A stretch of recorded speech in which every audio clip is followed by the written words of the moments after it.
이제 오늘로 하박국은 마무리를 합니다. 다음 주 수요일부터는 다니엘 기도회로 한 3주간을 하게 되기 때문에 가급적이면 오늘까지 해서 마무리를 하고 싶었는데 계획한 대로 오늘 마무리가 되네요. 하박국 하나님께서는 남유다를 심판하시기 위해서 바벨론을 도구로 삼으셨어요. 그들로 인해서 남유다에 있는 악한 자든 선한 자든 모두 다 함께 멸망을 당하는 것이 하박국 선지자의 입장에서는 이해가 안 되는 상황이었는데 하나님께서는 그 의문을 해결해 주셨죠. 그리고 나서 하박국 선지자는 더 이상 하나님의 계획과 말씀에 대한 의심을 하지 않고 오히려 하나님께 대한 신뢰함으로 이제는 하나님께서 행하실 일을 기대하고 있는 중입니다. 그래서 하나님을 찬양하고 또 그에 대한 신뢰를 고백하는 말씀이 3장 2절에서부터 19절까지 쭉 기록이 되어 있는 거예요. 3절부터 7절까지는 이 땅의 심판자로 오시는 하나님의 영광과 권능을 찬양하고, 또 8절부터 15절까지는 하나님께서 이 땅을 심판하시고 끝나는 게 아니라 나중에 구원을 하실 거라는 것까지 말씀을 하셔요. 그런 연장선에서 하박국 선지자는 하나님의 백성을 침략하여 멸망시키려는 적들의 행위를 마치 자기 자신을 향하여 해치려는 것처럼 묘사를 합니다. 이렇게 표현을 하는데 한번 말씀을 같이 읽어보죠. 14절 말씀 같이 읽습니다. 읽어요. 그들이 회오리 바람처럼 이르러 가만히 가난한 자 삼키기를 즐거워하나 오직 주께서 그들의 전사의 머리를 그들의 창으로 찌르셨나이다. 아멘. 바벨론이 쳐들어오는 그들의 공격의 모습을 회오리 바람으로 비유를 합니다. 그래서 매우 강력하게 하나님의 백성들이 그들로 인해서 고통당하게 될 거라고 이야기하는 거예요. 우리 성경에는 그들이 회오리 바람처럼 이르러 라고 번역하고 있는 이 히브리어 단어는 날뛰다 라는 의미를 가지고 있습니다. 날뛰다. 우리나라에는 회오리 바람이 그렇게 크게 불질 않잖아요. 잘 만들어지지도 않고, 혹 회오리 바람이 분다고 할지라도 그 영향력이 그렇게 크지 않습니다. 규모가 매우 작아요. 그런데 미국을 비롯한 다른 나라들은 매우 강력한 회오리 바람이 분다고 하지요. 몇 주 전에도 미국에서는 큰 토네이도로 10명의 사상자가 있었습니다. 이러한 회오리 바람이 그 힘이나 속도는 우리로서는 상상하기 참 힘든 거예요. 아무것도 남지 않아요. 집도 날아가고 자동차나 가축이나 사람도 피하지 않으면 다 날아가 버립니다. 바벨론이 남유다를 공격하기 위해서 휘몰아치고 있는 모습이 마치 회오리 바람처럼 강력하고 피할 수 없는 거대한 위험으로, 힘으로 보였던 거예요. 바벨론이 지나간 자리에는 아무것도 남지 않았습니다. 정말 회오리 바람처럼 다 쓸고 지나가요. 그만큼 바벨론의 공격이, 그 피해가 매우 컸다는 거죠. 그런데 여러분, 어쩌면 그보다 더 큰 문제가 되는 것은 그들이 자신들의 힘을 의지해서 약한 자를 괴롭히고 고통 주는 것을 즐거움으로 삼았다는 것에 있었습니다. 보세요. 14절에 우리가 읽었던 14절의 중간을 보면 그들은 가난한 자를 삼키기를 즐거워했다라고 말해요. 즐거워했다고요. 무슨 말입니까? 바벨론은 약한 자를 괴롭히는 것을 즐거워했다는 거예요. 다른 민족을 정복하고 그들을 사륙하며 승리에 도취되어서 악행을 벌이고 있는 그 일을 즐거움으로 했어요. 즐거움으로. 사랑하는 여러분, 사람은 누구나 세상에서 고난이 없는 편안한 삶을 살기를 소망합니다. 다 그렇죠. 그리스도인들도 당연합니다. 하지만 사탄은 회오리 바람과 같은 엄청난 힘으로 우리를 쓸어버리려고 합니다. 고통과 괴로움으로 우리를 괴롭히고 그것을 어떻게 해요? 즐거워해요. 그건요 우리에게 심각한 위협이 됩니다. 우리에게 몰아치는 핍박과 괴로움 때문에 우리가 좌절하고 낭망하여서 주저앉으려고 하기 때문에 그래요. 그런데 사랑하는 여러분, 그럼에도 불구하고 우리의 믿음을 굳게 지켜내기를 간절히 축원합니다. 하나님께 대한 신뢰를 저버리지 마십시오. 하박국 선지자는 고백합니다. 오직 주께서 그들의 전사의 머리를 그들의 창으로 찔렀다고요. 여러분, 말씀을 보면 하나님께서는 적들을 공격하시는데 흥미로운 사실이 뭐냐면 적들의 머리를, 그것도 적들 중에서도 전사의 머리를 그들의 창으로 찌르신대요.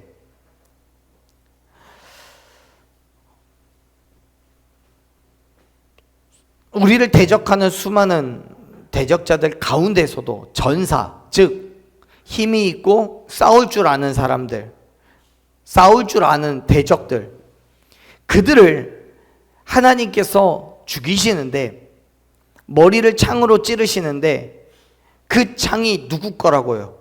그들 거라고요. 그 전사들 거예요. 여러분 생각해 보십시오.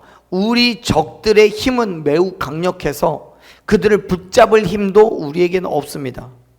지금 하박국 선지자가 표현하고 있는 것처럼 우리의 적들은 정말 회오리 바람처럼 강력하게 우리를 핍박하고 조롱하고 무너뜨리려고 합니다.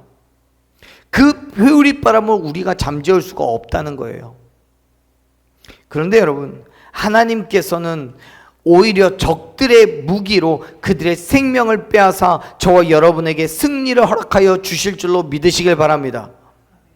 하나님의 힘은 우리를 대적하는 자들을 제압하고도 남음이 있기 때문에 이러한 일들이 가능한 거예요. 실제로 하나님께서는 이스라엘 백성들의 힘을 전혀 사용하지 않고 전쟁을 이기게 하셨던 경우들이 꽤 있습니다. 성경을 보면. 예컨대 기드온이 항아리와 횃불을 든 300명의 군사들로 메뚜기 떼와 같이 많은 아말렉의 연합군들을 이겼던 경우가 그렇죠. 기드온과 300명의 군사들은요 항아리와 횃불을 들고 나아갔습니다. 아말렉 군사들은 그러한 기드온과 300명의 용사들을 보고 자기들끼리 죽이고 죽는 그런 사건이 벌어집니다. 그렇게 기드온이 이겼어요. 근데 여러분, 그 모든 것이 기드온이 해서 잘해서 이긴 거예요? 아니에요. 하나님께서 그에게 어떻게 해야 될지를 말씀해 주셨고 기드온은 그 말씀에 순종했기 때문에 하나님의 역사하심 가운데 그 모든 일들이 정말 기적과도 같은 일들이 일어났음을 믿으시길 바랍니다. 하나님께서 역사하셔서 승리를 허락해 주신 거예요. 하박국 선지자는 그때와도 같이 지금도 하나님께서 우리에게 승리를 주실 거라고 말씀하고 있는 거예요. 그렇습니다. 여러분, 하나님께서는 우리를 그 고통 가운데서 건지시기 위해서 이미 준비하셨고 그 모든 일들을 이루어 가심을 믿으시길 바랍니다. 그렇기 때문에 우리는 뭐 하면 되는 거예요? 하나님을 신뢰하며 믿고 따라가기만 하면 되는 거예요. 아멘? 물론 지금은 당연히 아무 일도 일어나지 않아요. 여전히 바벨론의 위협은 계속되어 있고 그들의 힘은 전혀 약해지지 않았어요. 지금 이 글을 쓰고 있고 하나님을 찬양하고 있는 지금 이 순간에도 하박국의 눈에 보이는 바벨론은요 범접할 수 없는 큰 힘을 가지고 있는 아주 큰 제국이에요. 또 하나님께서 지금 하박국 선지자에게 말씀하시는 그 모든 일들 또한 언제 이루어질지 전혀 알 수 없는 일이에요. 그럼에도 불구하고 사랑하는 여러분, 하박국 선지자는 이미 하나님의 역사심이 이루어졌다라고 선포합니다. 14절 말씀 마지막을 보면 그렇게 되어 있죠. 찌르셨나이다라고요. 과거형이에요. 완료형으로 되어 있습니다. 히브리어 단어는요 이미 모든 상황이 종료됐다라고 표현하고 있는 거예요. 완료형으로 기록되어 있어요. 무슨 말입니까? 하나님께서 말씀하시는 바벨론의 멸망은 이미 완성됐다는 거예요. 그런데 실제적으로 현실 속에서 그건 완성됐어요? 안 됐어요? 안 됐단 말이에요. 그런데 하박국은 완성된 것으로 표현해요. 왜요? 지금 이 일은 실제로 아직은 이루어지지 않은 일이지만 하나님께서 말씀하셨고 약속하셨기 때문에 그 약속이 반드시 이루어질 것을 믿는 거예요. 미래에 그 약속이 성취될 그날을 바라보면서 오늘 이 시점에서 완료형으로 사용해서 끝났다라고 말하고 있는 거예요. 그렇습니다. 사랑하는 여러분, 하나님께서는 당신이 말씀하신 대로 반드시 악한 자를 징계하시고 당신의 선함을 드러내실 줄로 믿습니다. 하나님께서 계획하신 그때에 이 땅을 다스리려 했던 사탄 마귀의 세력을 물리치시고 하나님의 나라를 반드시 세우실 줄로 믿습니다. 그 하나님의 나라를 저와 여러분과 함께 통치하시고 다스리게 하실 줄로 믿습니다. 그 믿음이 있기 때문에 지금 당장은 이루어진 것이 아니지만 하나님께서 약속하셨기 때문에 분명히 일어날 일이라는 것을 확신하며 하박국 선지자가 이야기하는 거예요. 그 모든 일들이 다 이루어졌다고요. 이렇게 말하죠. 15절 말씀 같이 읽어봅시다. 이거요. 주께서 말을 타시고 바다 곧 큰 물의 파도를 밟으셨나이다. 아멘. 지금 하박국 선지자는요, 출애굽기에 등장하는 사건, 즉 이스라엘 백성들을 홍해를 가르시고 구원하셨던 하나님의 사역을 그 일을 찬양한 모세의 노래로 기억하면서 지금 이 글을 쓰고 있는 거예요. 그래서 하나님은 말을 타시고 바다를 밟으신 분이라고, 즉 애굽의 군사들을 홍해에 묻으신 강한 용사와도 같으신 분이라고 표현하고 있는 거예요. 여러분, 지금 하박국 선지자는 출애굽기의 모세의 찬송을 인용하면서 다시 한번 하나님께서 그 출애굽을 일으키시고 애굽의 압제에서부터 이스라엘을 구원하신 분이 하나님이시고, 지금 애굽의 군사들을 무너뜨리신 것처럼 오늘날에도 바벨론의 압제에서부터 우리를 건지실 거라고, 그 분명한 확신과 신뢰로 15절을 이야기하고 있는 거예요. 사랑하는 여러분, 하나님의 능력은 결코 사라지지 않습니다. 하나님의 역사하심은 당신의 때에 반드시 이루어질 줄로 믿습니다. 왜요? 그게 하나님의 약속이기 때문에 그래요. 언제가 될지는 몰라요. 하지만 하나님께서 계획하신 그때에 하나님의 방법대로 반드시 저와 여러분을 구원의 자리에서 하나님의 영광을 누리게 하실 줄로 믿습니다. 여러분, 그 사실을 믿으시길 바라요. 그 신뢰가 저와 여러분 가운데 있기를 소망합니다. 왜냐하면 그 믿음이 있어야 그 신뢰함으로 하나님의 일하심을, 하나님의 역사하심을 기다릴 수 있기 때문에 그래요. 믿음이 없이는 우리에게 주어진 시간들을 견뎌낼 수가 없어요. 우리를 향한 어려움과 힘듦은 여전히 계속되고 있고 하나님의 역사는 언제 일어날지 우리는 모른단 말이에요. 그래서 더 힘들어요. 이 문제가 언제 끝날 것인가 정도는 알아야 그래도 참고 견딜 수 있는데 그것조차도 안 되는 거예요. 그렇잖아요. 여러분, 남자가 군대를 가면 입대 첫날 밤에 잠을 자면서 가장 먼저 뭐 하는 줄 아세요? 뭐 다는 그렇지 않겠지만 대부분이 그러더라고요. 제대 날짜 생각하고 있어요. 제대 날짜 계산해요. D-Day 며칠 남았다고. 군대가 당연히 힘들고 어려운 시간들인 건 분명합니다. 당연히 힘들죠. 그렇지만 국방부 법으로 제된 날이 못 박아져 있기 때문에 정말 전쟁이 나지 않는 이상 무슨 일이 있어도 그날이 되면 제대합니다. 그러니까 그날을 기다리면서 버티는 거예요. 그런데 지금 하박국 선지자가 보고 있는 세상은 어때요? 그리고 지금 저와 여러분이 견뎌내고 있는 이 시간들은 어때요? 몰라요. 언제 예수님이 오실지 몰라요.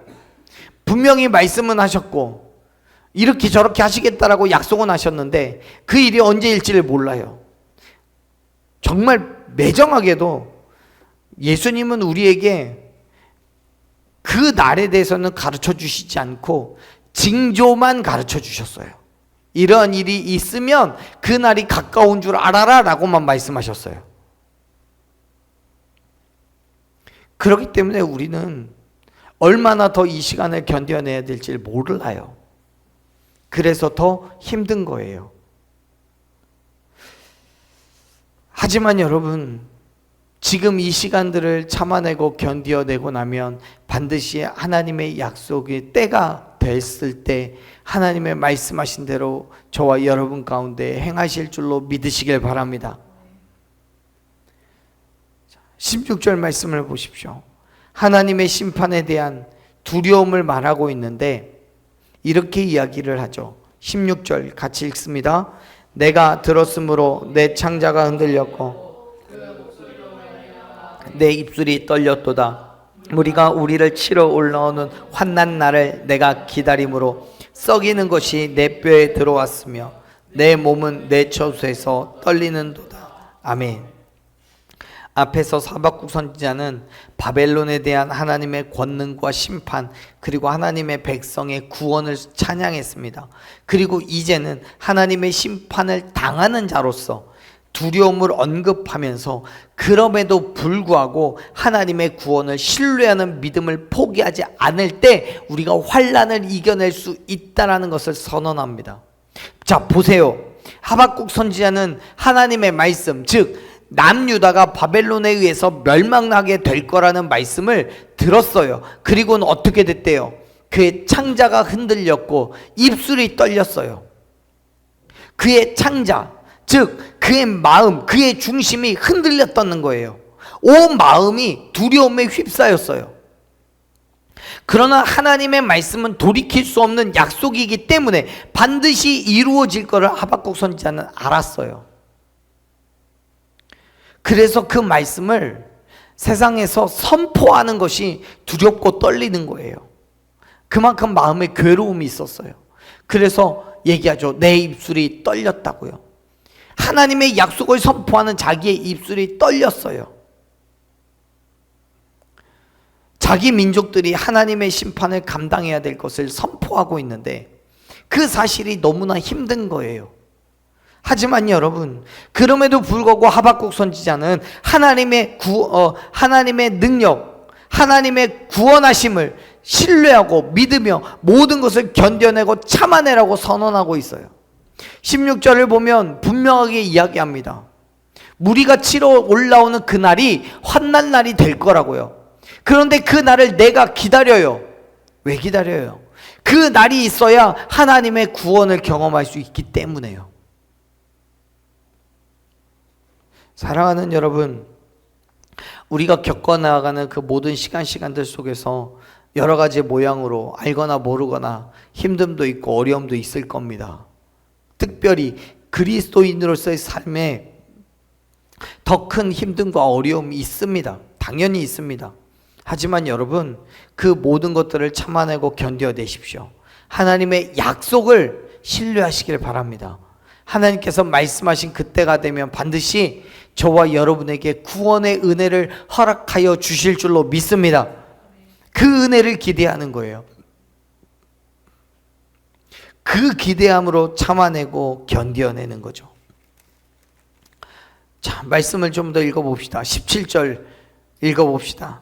비록 무화과 나무가 무성하지 못하며 포도나무에 열매가 없으며 감람나무에 소출이 없으며 밭에 먹을 것이 없으며 우리의 양이 없으며 외양간에 소가 없을지라도 18절 나는 여호와로 말미암아 즐거워하며 나의 구원의 하나님으로 말미암아 기뻐하리로다. 아멘. 여러분, 하박국 선지자 말하잖아요. 무화과 나무, 포도나무, 감람나무에 열매가 없어요. 밭엔 식물이 없어요. 우리와 외양간에는 짐승이 없어요. 양과 소도 없어요. 무슨 말입니까? 먹을 게 없다는 거예요. 나에게 유익이 없다는 거예요. 지금 하박국 선지자의 입장에서는 그의 상태가, 그가 놓여져 있는 상태, 또 바벨론에 의해서 멸망을 당하고 있는 그 와중이 어떤 것도 만족을 누릴 수 없는 완전한 극한 악한의 상태에 있는 거예요. 참을 수 없는 괴로움, 견뎌내기 힘든 아픔을 갖고 있는 거예요. 인간적으로는 절대로 웃을 수 없는 상태예요. 여러분, 내게 있는 무화과나무, 포도나무, 감람나무, 나무가 뭐 몇 그루 있는지 모르겠지만 어쨌든 지금 이 나무들이 있다는 것만으로 뭘 의미합니까? 이 사람은 상당히 부자인 것 같아요. 양도 있고 소도 있어요. 그런데 여러분, 자기가 가지고 있는 것들에서 아무런 유익을 낼 수가 없어요. 열매가 맺히지 있지 않아요. 심지어 양도 없어지고 소도 없어져요. 그럼에도 불구하고 하박국 선지자는 뭐라고 얘기해요? 여호와로 말미암아 즐거워한다고 해요. 기뻐한다라고 말해요. 여러분, 우리에게 주어져 있던 그 모든 것들이 사라지고 나면 우리에게 기쁨이 있을까요? 즐거움이 있을까요? 만약에 정말 내가 가지고 있는 모든 것들이 다 사라져 버렸다면, 사라졌는데 그런데도 불구하고 기뻐하고 즐거워한다면 세상이 우리를 바라보면서 딱 한마디 할 거예요. 미쳤다고요. 모든 걸 다 사라지고 나니까 정신이 돌아버렸다고 할 거예요. 그런데 여러분, 하박국 선지자는요, 그 모든 것이 한 가지도 없음에도 불구하고 기뻐하고 즐거워해요. 왜요? 왜 기뻐하고 왜 즐거워해요? 18절에서 말씀하죠. 여호와로 말미암아서라고요. 하나님으로 말미암아서라고요. 그런데 여러분, 그 하나님, 하박국 선지자에게 기쁨과 즐거움을 주는 그 하나님이 어떤 하나님이라고 말해요? 나의 구원의 하나님이라고 말해요. 그렇습니다. 하박국 선지자가 지금의 상황 속에서 아무것도 가지고 있지 않아도, 환경은 엉망이고 먹을 것도 없는데 기뻐하고 즐거워할 수 있는 그 이유가 하나님께서 그의 구원자가 되셨기 때문이라고 말씀하고 있어요. 사랑하는 여러분, 우리가 이 땅을 살아가는 모든 순간들 속에서 당연히 물질도 필요합니다. 환경도 필요하고요. 삶에 필요한 것들이 너무나 많습니다.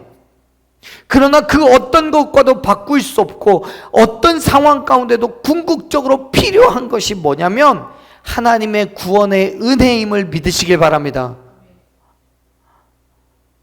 다시 말해서 지금 하박국 선지자는 물질적인 필요를 채우는 것보다 더 중요한 것이 우리의 영적인 구원에 있다고 말하고 있는 거예요.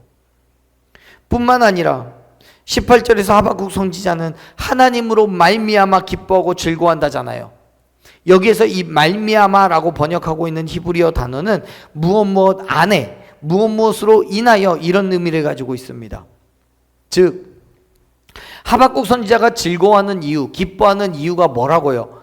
하나님 안에 있기 때문에, 하나님으로 인하여서 그렇다는 거예요. 궁극적인 구원의 원천이 하나님에게 있기 때문에 세상의 모든 것들을 잃어버린다고 할지라도 하나님과 함께하며 하나님 안에 거하는 것이 하박국 선지자에게 있어서 가장 중요한 일이라는 거예요.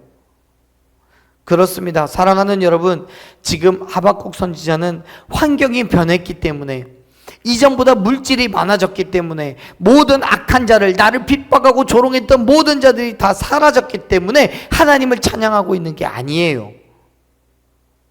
오히려 그 반대의 경우죠. 그의 환경은 변한 게 하나도 없어요.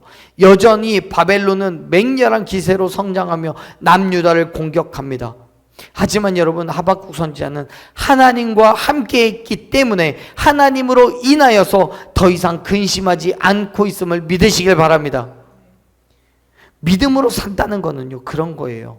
무엇 할지라도 하나님으로 인해서 기뻐하고 즐거워하며 살아가는 것이 믿음의 삶인 줄로 여러분 기억하시길 바랍니다. 하나님께서 자신의 모든 것을 거두어 간다 할지라도, 현실적으로 큰 어려움을 겪고 극한의 고통 가운데 있을지라도 나와 함께 하시는 하나님으로 인하여서 즐거워하고 기뻐하는 것, 그것이 그리스도인의 살아가는 삶의 모습이라는 걸 여러분 기억하셨으면 좋겠습니다. 근데 그게 어떻게 가능합니까? 그게 가능한 이유는 하나님의 약속이 있기 때문에 그래요. 무슨 말이냐면 하박국 선지자는 하나님으로부터 바벨론을 통한 심판 이후에 이스라엘 백성들을 반드시 회복시키실 거라고 약속하셨어요. 하박국 선지자는 하나님께서 하신 약속이 반드시 응답될 것을 믿기 때문에 어떤 상황 가운데서도 포기하지 않고 기뻐하는 거예요. 즐거워하는 거예요. 그래서 말합니다. 19절 말씀 읽어볼까요? 19절, 나는 주 여호와는 나의 힘이시라. 나의 발을 사슴과 같게 하사 나를 나의 높은 곳으로 다니게 하시리로다. 이 노래는 지휘하는 사람을 위하여 내 수금에 맞춘 것이니라. 아멘. 하박국 선지자는 그가 모든 상황 가운데서도 쓰러지지 않고 넘어지지 않는 이유가 하나님이 나의 뭐가 되신다고요? 힘이 되신다고. 그래서 넘어지지 않는다고 고백합니다. 여기에서 이 나의 힘이라고 번역되어 있는 단어는 히브리어로 하나님의 능력을 의미합니다. 그런데 그와 동시에 물질적인 재산을 의미하기도 하고 또 군사적인 힘을 의미하기도 합니다. 무슨 말이냐면 하나님께서 나의 힘이 되시는데 그 힘은 본질적인 하나님이 가지고 계신 능력을 말하는 것이기도 하고 또 하나님께서 우리에게 물질적인 재산과 세상의 모든 힘과 권력의 근원이 되시는 분이라는 것을 말씀하고 있는 거예요. 그렇습니다. 여러분, 우리가 하나님과 함께 있다면 하나님께서 우리의 모든 문제와 어려움과 힘듦을 이겨낼 수 있는 능력을 허락하여 주실 줄로 믿으시길 바랍니다. 우리가 예수님을 믿는다고 해서 천국에 대한 소망을 갖는다고 해서 이 땅의 삶이 정말 엉망진창이고 정말 아무것도 못하는 그런 삶으로 살아가게 하나님 놔두시는 게 아니에요. 하나님의 말씀 앞에 나를 내어놓을 때 하나님은 주권적인 당신의 선택으로 우리 가운데 역사하셔서 그가 행할 수 우리를 통해서 크고 놀라운 일을 행하심을 믿으시길 바랍니다. 결국 18절에서 말하고 있는 그 즐거움과 기쁨의 비결이 하나님께 있다라고 고백하는 거예요. 그가 믿고 있는 하나님은 말씀으로 세상을 창조하셨고 다스리시는 분이시기 때문에 모든 나를 하나님께 맡겨놓을 수 있다는 거예요. 사랑하는 여러분, 바울은요 로마서 8장 35절에서 우리를 그리스도의 사랑에서 끊을 수 있는 것은 단 한 가지도 없다라고 선포합니다. 환난이나 공고함이나 박해나 기근이나 적신이나 위험이나 칼이나 어떤 것도 우리를 하나님의 크신 사랑 가운데서 끊을 수 없다라고 말해요. 그 말은요, 하나님께서 우리를 향한 그의 사랑이 확실하기 때문에 약속하신 모든 것이 반드시 응답될 것이기 때문에 어떤 위기도 어려움도 넉넉히 이겨낼 수 있음을 믿으시길 바랍니다. 그래서 로마서 8장 37절에서 우리에게 말씀하는 거예요. 이 모든 일에 우리를 사랑하시는 이로 말미암아 우리가 넉넉히 이긴다고요. 우리는 넉넉히 이겨요. 19절에서도 우리의 발을 사슴과 같이 하신다고 하셨잖아요. 그 말이 무슨 뜻입니까? 현재 우리에게 주어진 삶의 어려움과 핍박과 괴로움 가운데서도 하나님께서 나에게 역사하셔서 높은 곳, 즉 모든 시련과 어려움을 극복한 그 자리에 서게 하실 거라고 믿는 거예요. 그래서 하박국 선지자는 하나님께서 부어주신 은혜에 감사하는 거예요. 사랑하는 여러분, 나를 향한 하나님의 사랑을 확신하시길 바랍니다. 우리에게 베푸시는 은혜와 축복을 여러분 믿으시기를 축원합니다. 그리고 그 믿음으로 모든 시련과 어려움보다 훨씬 더 크고 위대하신 하나님께서 능히 이기고도 남음이 있게 하실 줄로 믿습니다. 물론 여전히 우리의 환경은 변하지 않아요. 아니, 그리스도인 된 삶 때문에 어쩌면 갈수록 핍박과 괴로움은 더 늘어날지도 몰라요. 그럼에도 불구하고 하나님께서 우리와 함께하고 계시기 때문에 그 모든 상황 속에서도 이기고 승리하게 하실 줄로 믿습니다. 하나님께서 부어주시는 그 은혜와 축복으로 인하여서 우리는 승리를 경험하게 될 줄로 믿습니다. 지금 하박국 선지자는 그렇게 하나님께 받은 은혜를 고백하고 있는 거예요. 그리고 하나님께 온전한 영광과 찬송과 경배를 드리는 거예요. 사랑하는 여러분, 우리의 삶에서도 여전히 동일한 믿음으로 하나님께서 나를 동행하실 일들을 기대하고 믿고 순종함으로써 온 땅 가운데 예수 그리스도의 복음을 증거하고 선포하며 그 믿음의 자리에 서 있게 하는 저와 여러분이 되기를 간절히 축원합니다. 그 믿음의 자리를 포기하지 마십시오. 쓰러지지 마십시오. 끝까지 하나님의 말씀 붙잡고 믿음으로 온전한 그리스도인 된 삶을 살아내는 저와 여러분 되기를 간절히 축원합니다.